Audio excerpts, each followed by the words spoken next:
বলা হয়েছে, এখানে রাষ্ট্রনীতির কথা বলা হয়েছে, কি নাই? তিবিয়ানান লিকুল্লি শাই, সব কিছুর বর্ণনা আল্লাহ পাক কোরআন শরীফের মধ্যে বলে দিয়েছে।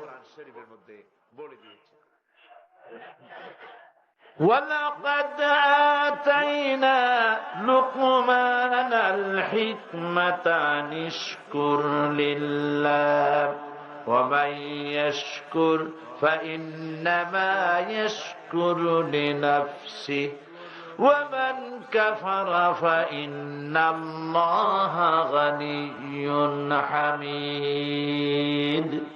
আল্লাহ পাক বলছেন,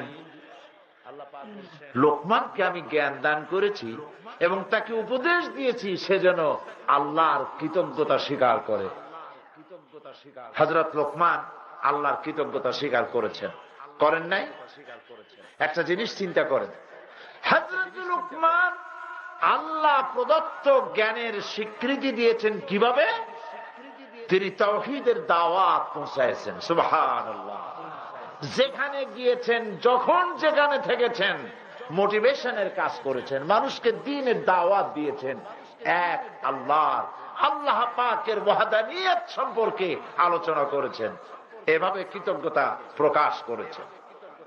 হযরত লোকমান আল্লাহর কৃতজ্ঞতা, আল্লাহর প্রশংসা, আল্লাহর হুকুম অনুযায়ী তিনি আল্লাহ প্রদত্ত জ্ঞানের প্রশংসা করেছেন বলে রব্বুল আলামিন তাকে কোথা থেকে কোথায় নিয়ে গেলেন। হযরতে লোকমান ছিলেন কৃতদাস, আল্লাহর শুকর আদায় করার কারণে আল্লাহ রব্বুল আলামিন একজন কৃতদাসকে আজাদ করে দিয়ে তার মুখের বাণী, তার বক্তব্য, তার নসিহতকে কোরআন শরীফের ভিতরে আল্লাহ চিরন্তন করে দিয়ে কিয়ামত পর্যন্ত মানুষের জন্য নসিহত বানায়া দিলেন। এটা চিন্তা করেন, হযরত লোকমান কোন পয়গম্বর নন, একজন সাধারণ মানুষ, আল্লাহ তাকে জ্ঞান দান করেছেন। এই জ্ঞানী ব্যক্তির নসিহত গুলো আল্লাহর কাছে এত পছন্দ হয়েছে যে আল্লাহ পাক হযরত লোকমান হাকিমের নসিহত কোরআন শরীফে কিয়ামত পর্যন্ত বিশ্ববাসীর জন্য চিরন্তন করে দিয়েছে। তাহলে আপনাদেরকে ভাবতে হবে যে সেই নসিহতগুলি কি ছিল। তিনি নসিহত কোন জাতিকে করেন নাই, তিনি নসিহত বিশ্ববাসীকে করেন নাই। হযরত লোকমান নসিহত করেছেন কাকে বলতে পারেন? নিজের ছেলেকে। বলেন কারে করেছেন? নিজের ছেলেকে। নিজের ছেলেকে নসিহত করলেন, আর সেই নসিহত আল্লাহর কাছে এত পছন্দ হলো যে কোরআন শরীফে তুলে দিলেন। সুবহানাল্লাহ বিহামদিহি। সেই নসিহতগুলি আমাদের শোনা দরকার, জানা দরকার, এবং এই নসিহতগুলি আমরা যদি আমাদের সন্তানদের করতে পারি, আমাদের সন্তানদের আখলাক তৈরি হবে, তারবিয়ত তৈরি হবে, ঈমান হবে, তাদের আমাল দেখলে পরে আমাদের চক্ষু শীতল হয়ে যাবে। এখন শুকর আদায় করা, আল্লাহ পাকের শুকর আদায় করতে হবে। কিভাবে? আল্লাহ রাব্বুল আলামিন বলেছেন, শুকর আদায় করলে পরে রব্বুল আলামিন তার মর্তবা বাড়ায় দেবেন। আল্লাহ যদি কারো উপরে খুশি হন, তার অবস্থা কি হয়ে যায় দেখুন। কবি বলতেছেন, পড় গিয়া জিস পর নজর বন্দা কো মৌলা কর দিয়া, পড় গিয়া জিস পর নজর बंदा को मौला कर दिया, आ गया जिस दाम में जोश कतरा को दरिया कर दिया। আল্লাহ পাকের রহমতের নজর যদি কোন গোলামের প্রতি পড়ে যায়, গোলাম আর গোলাম থাকে না, গোলাম রাষ্ট্রের মালিক হয়ে যায়, কৃতদাস অথবা গোলাম বাদশাহ হয়ে যায়। আর আল্লাহর রহমতের নজর এক বিন্দু পানির প্রতি যদি পড়ে যায়, পানি বিন্দু, আর পানি বিন্দু থাকে না, মহাসমুদ্রে পরিণত হয়ে যায়। আল্লাহ পাক লোকমানের প্রতি তাকালেন, যেহেতু লোকমান শুকরিয়া আদায় করেছে আল্লাহ পাকে, আল্লাহর জ্ঞান দিয়ে আল্লাহর কথা প্রচার করেছেন, যুক্তি দিয়ে প্রমাণ দিয়ে আল্লাহর ওয়াহদানিয়তের কথা বলেছেন। আর আল্লাহ পাক কোরআন শরীফে বলেছেন, লাইন শাকারতুম লাযীদান্নাকুম ওয়া লাইন কাফারতুম ইন্না আযাবি লাশাদীদ। একটু জোরে সোরে জিকির করেন, লা ইলাহা ইল্লাল্লাহ, লা ইলাহা ইল্লাল্লাহ, লা ইলাহা ইল্লাল্লাহু মুহাম্মাদুর রাসূলুল্লাহ। আল্লাহ পাক বলছেন, আনিশকুরুলিল্লাহ, আমি লোকমানকে জ্ঞান দান করেছি এই জন্য সে যেন আমার প্রতি কৃতজ্ঞ হয়। ওয়া ইয়াশকুর ফাইন্নামা ইয়াশকুরু লিনাফসিহি, আর যে ব্যক্তি কৃতজ্ঞ হয় তার কৃতজ্ঞতা তার কাজেই লাগে, সেটা নিজের জন্যই করে। কারণ আল্লাহর প্রশংসা করে আর না করে কোন ক্ষতিবৃদ্ধি আছে আল্লাহর? বলে দুনিয়ার সমস্ত মানুষ সবাই যদি সেজদায় পড়ে যায়, আল্লাহর প্রতি যদি ঈমান আনে আর সেজদায় পড়ে যায়, তাহলে কি আল্লাহর মর্যাদা আরো বাড়বে অথবা তার ক্ষমতা কি আরো দীর্ঘায়িত হবে? আর যদি সবাই মিলে আল্লাহ পাককে অস্বীকার করে, অমান্য করে, তাহলে কি আল্লাহর ক্ষমতা শেষ হয়ে যাবে নাকি? নাউজুবিল্লাহ, হবে নাকি? কৃতজ্ঞতা স্বীকার করলে তোমাদেরই ফায়দা, যে করবে তার জন্যই ফায়দা। কারণ হলো ওয়ামান কাফারা, যে ব্যক্তি শুকরিয়া আদায় করবে না, কৃতজ্ঞতা করবে না, ফাইন্নাল্লাহা গানিয়ুন, আল্লাহ পাক এই কৃতজ্ঞতা কে প্রকাশ করলো আর না করলো, আল্লাহ পাক তার মুহতাজ নন। দুনিয়ার সমস্ত মানুষ একত্রিত হয়ে প্রশংসা করে আল্লাহ মর্যাদার যে শীর্ষে অবস্থান করছেন, প্রশংসা করে কি তার থেকে 1 ইঞ্চি উপর উঠে দিতে পারবে? জবাব দেন, পারবে? আর পৃথিবীর সমস্ত মানুষ আল্লাহর প্রশংসা না করলে যে মর্যাদায় তিনি সমাসীন, তার থেকে একটু নিচে নেমে আসবেন? মোটেই। তিনি স্বয়ং নিজের থেকেই প্রশংসিত, কারো প্রশংসার মুহতাজ তিনি নন। সুবহানাল্লাহ। আর আল্লাহ রাব্বুল আলামিন এই পৃথিবীতে আপনি শুকর করলেন, জিকির করলেন, প্রশংসা করলেন আর না করলেন, এতে কিছু আসে যায় না। কারণ বিশ্ব চরাচরে যা কিছু আছে সব আল্লাহ পাকের জিকির করছে, স্মরণ করছে, সবাই জিকির করে।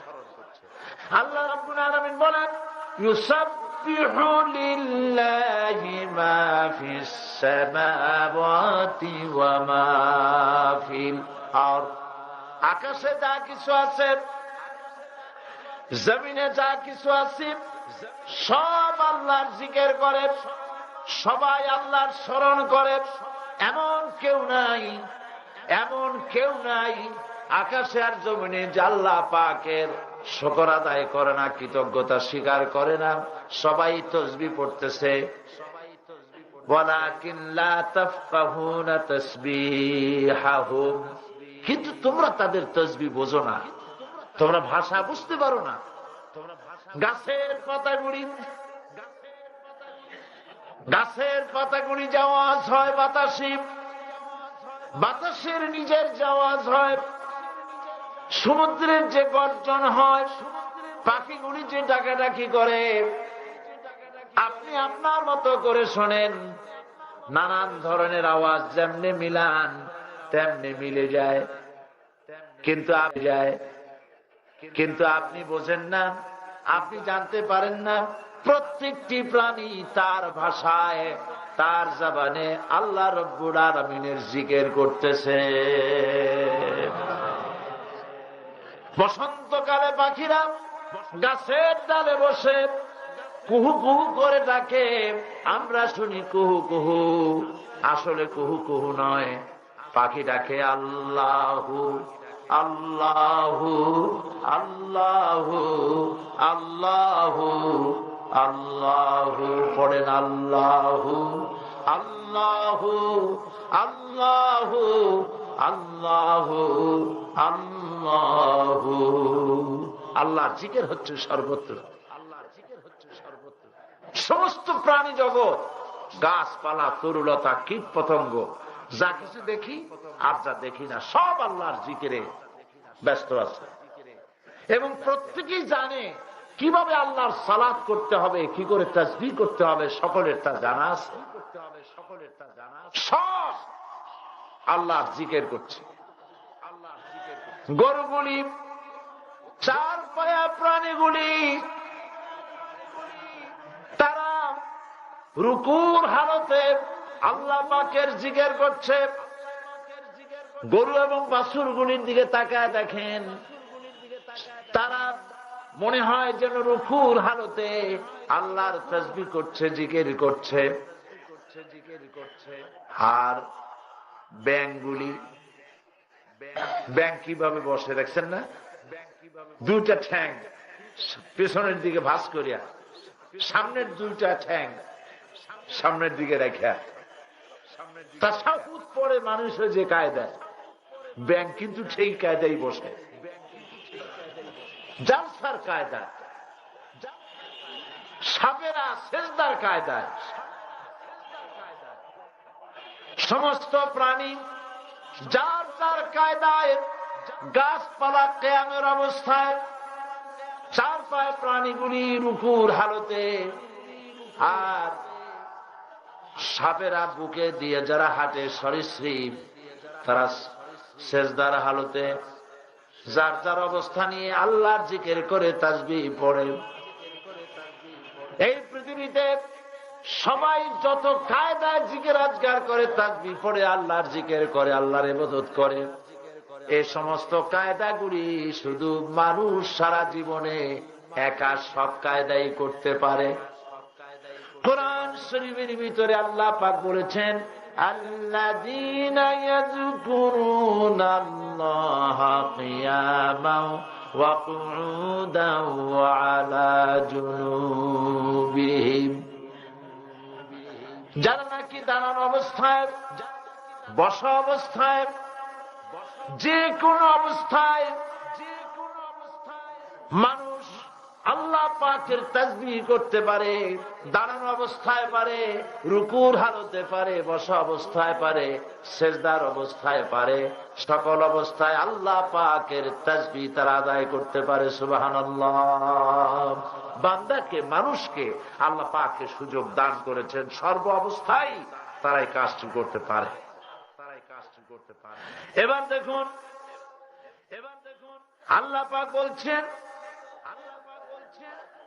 وَلَقَدْ آتَيْنَا لُقْمَانَ الْحِكْمَةَ أَنِ اشْكُرْ لِلَّهِ, আমি লোকমানকে জ্ঞান দান করেছি যেন সে আল্লাহর প্রতি কৃতজ্ঞ হয়। وَمَنْ يَشْكُرْ فَإِنَّمَا يَشْكُرُ لِنَفْسِهِ, আর যেই কৃতজ্ঞতা প্রকাশ করবে, আল্লাহ পাক যে কৃতজ্ঞতা প্রকাশ করবে সে তা নিজের জন্যই করবে, আর যে কৃতজ্ঞতা স্বীকার করবে না, নাফরমানি করবে, আল্লাহ পাক তার মুখাপেক্ষী নন, তিনি নিজের থেকেই প্রশংসিত। এবার হযরত লোকমান,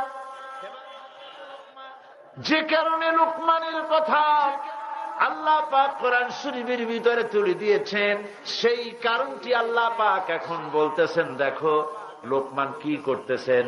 وَإِذْ قَالَ لُقْمَانُ لِابْنِهِ وَهُوَ يَعِظُهُ يَا بُنَيَّ لَا تُشْرِكْ بِاللَّهِ إِنَّ ইন্নাশ শিরকা লাযুলমুন আযীম। ইয়া বুনাইয়া, স্মরণ করো সেই সময়ের কথা যখন লোকমান তার সন্তানকে ডেকে বলছেন, ও প্রিয় বৎস, লা তুশরিক বিল্লাহ, আল্লাহর সাথে কাউকে শরীক স্থাপন করো না। এই কথা রাসূলুল্লাহ রাসূল করিম সাল্লাল্লাহু আলাইহি ওয়াসাল্লামের কাছে ওহী নাজিল করে আল্লাহ শোনায় দিচ্ছেন। সুবহানাল্লাহ বলেন। এখানে পিতা নসিহত করছে কাকে? বলেন ছেলেকে। এখানে একটা হিকমত আছে, বুঝতে হবে। পিতা আর যাই হোক, দুনিয়ার যত পিতা আছে, পিতা যদি চোর হয়, ডাকাত হয়, প্রতারক হয়, যত খারাপ হোক, নিজের সন্তানকে কুপরামর্শ কেউ দেবে না। এ কথাটা সত্য কিনা বলো? এ কথা সত্য কিনা? পিতা তার নিজের সন্তানকে কখনো কুপরামর্শ দিবে না, অসম্ভব। আল্লাহ পাক এই আয়াত নাজিল করে বুঝাচ্ছেন, দেখো তোমরা মক্কার কাফেরদেরকে বুঝানো হচ্ছে, তোমরা পিতা হইয়া তোমার সন্তানদেরকে শিরকের দিকে তোমরা নিয়ে যাচ্ছ। লোকমানকে সবাই চিনতো, ওই যুগের লোকেরাও লোকমানের নাম জানতো। আর দেখো তোমাদের মতোই একজন ব্যক্তি জানলাম লোকমান, তিনি তার সন্তানকে কি শিখাচ্ছেন? লা তুশরিক বিল্লাহ, আল্লাহর সাথে শরীক স্থাপন করো না, আল্লাহর সাথে শরীক স্থাপন করো না। ইন্নাশ শিরকা লাযুলমুন আযীম, শিরক হচ্ছে মস্ত বড় জুলম, অত্যাচার। জুলম কাকে বলা হয়? ওয়াদুল শাই ফি গায়রি মুহাল্লি, যে জিনিস যেখানে রাখা দরকার সেটা সেখানে না রেখে অন্য জায়গায় রাখা, এটার নাম হচ্ছে জুলম। যার যে হক, সেই হক আদায় না করা, এটার নাম হলো জুলম।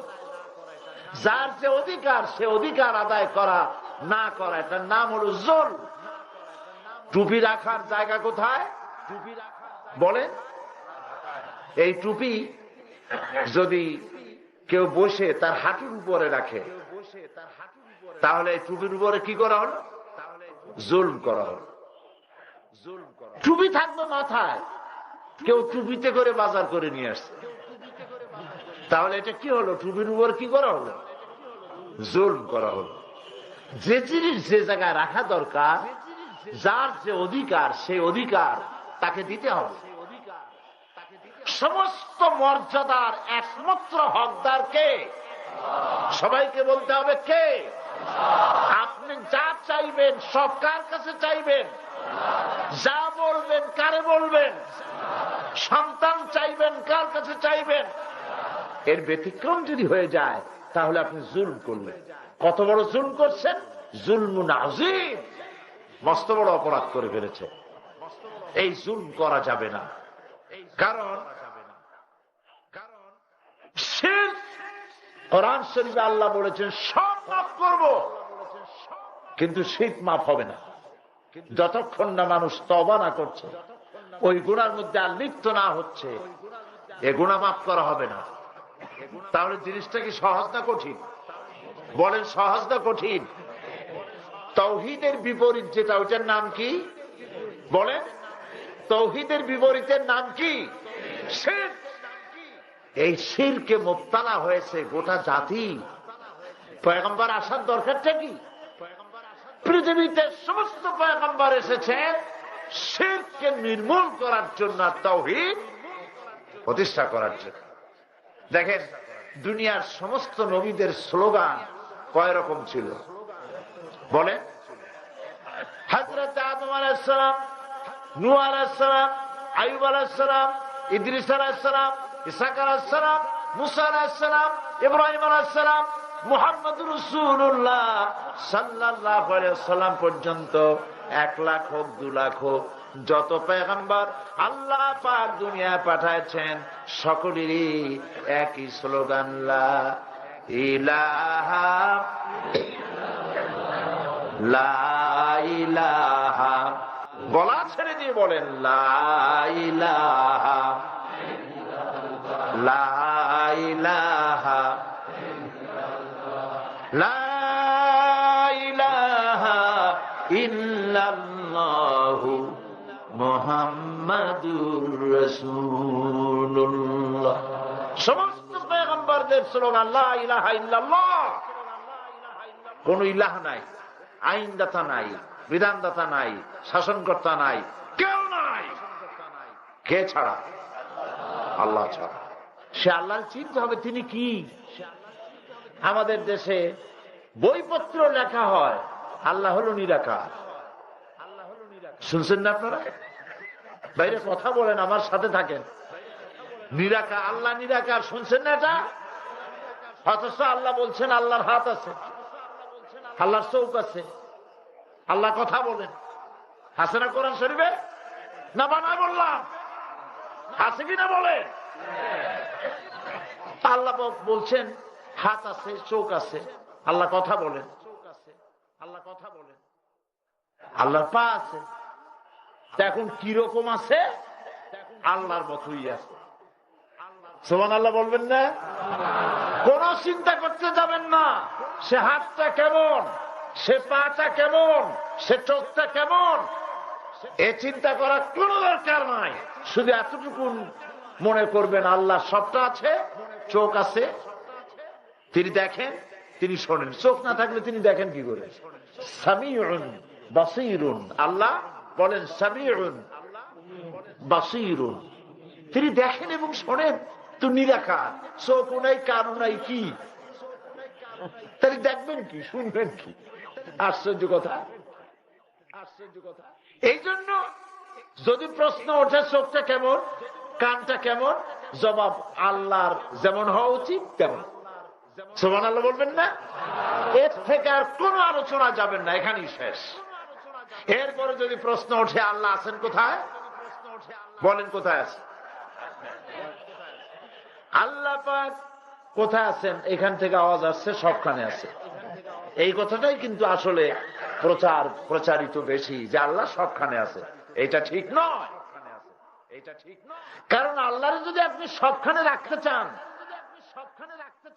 আমি আল্লাহর কাছে মাপ চাই এই কথা বলার জন্য, আল্লাহর যদি সবখানে রাখতে চান, তাহলে আপনার বাড়িতে যতগুলি রুম আছে,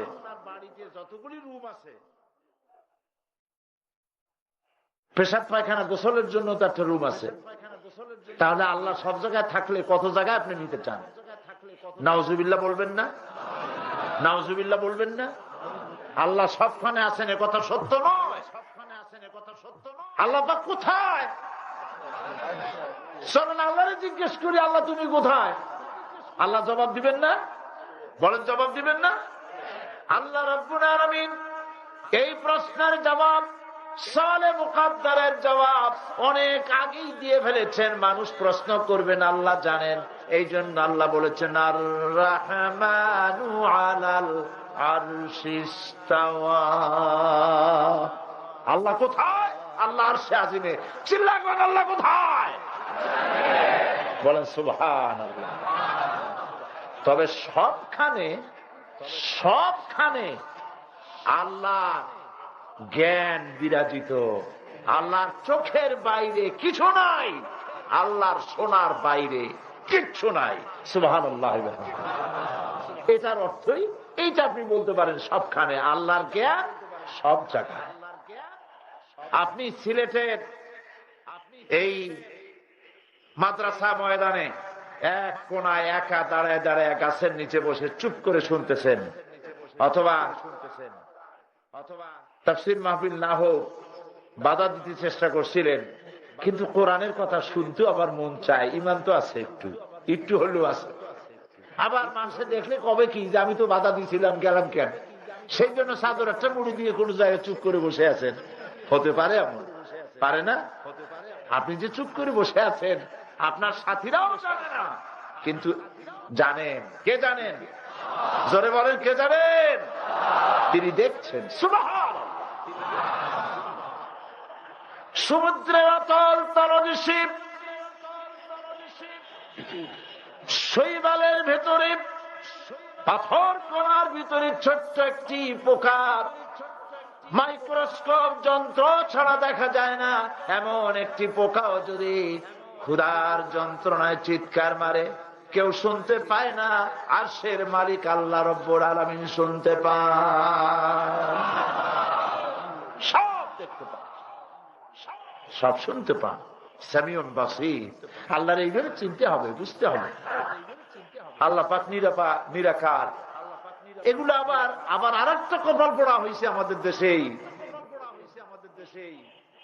বিভিন্ন প্রাইমারি স্কুলে দিনিয়াত শিক্ষা দেওয়ার জন্য, ধর্ম শিক্ষা দেওয়ার জন্য হিন্দু মাস্টার রাখতেছে। ইন্না লিল্লাহি ওয়া ইন্না ইলাইহি রাজিউন।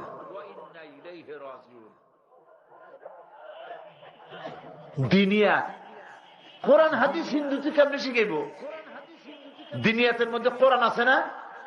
আরে ভাই কথা বল না। দিনিয়াতের মধ্যে কোরআন হাদিস আছে না? তো হিন্দুতে কোরআন হাদিস পড়াইবে কেমনে?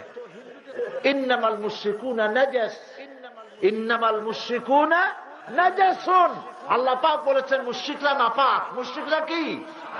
যেরকম কি দিনিয়াতের বই মুশরিকদের স্পর্শ করা হারাম, তারা নাপাক।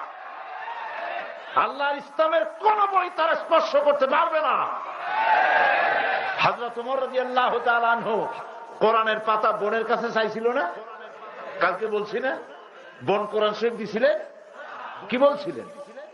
গোসল করো, উযু করো, পবিত্র হও, তা না হলে জীবন গেল তোমার হাতে কোরআন দেব না। এ কোরআন শরীফে আছে না, লা ইয়ামাসসুহু ইল্লাল মুতাহহারুন, পবিত্রতা অর্জন ছাড়া কোরআন টাচ করতে পারবে না। দিনিয়াতের বই যে সরকার হিন্দু দিয়া পড়ায়, ওই সরকারের উপরে আল্লাহর গজব হোক, লানত হোক।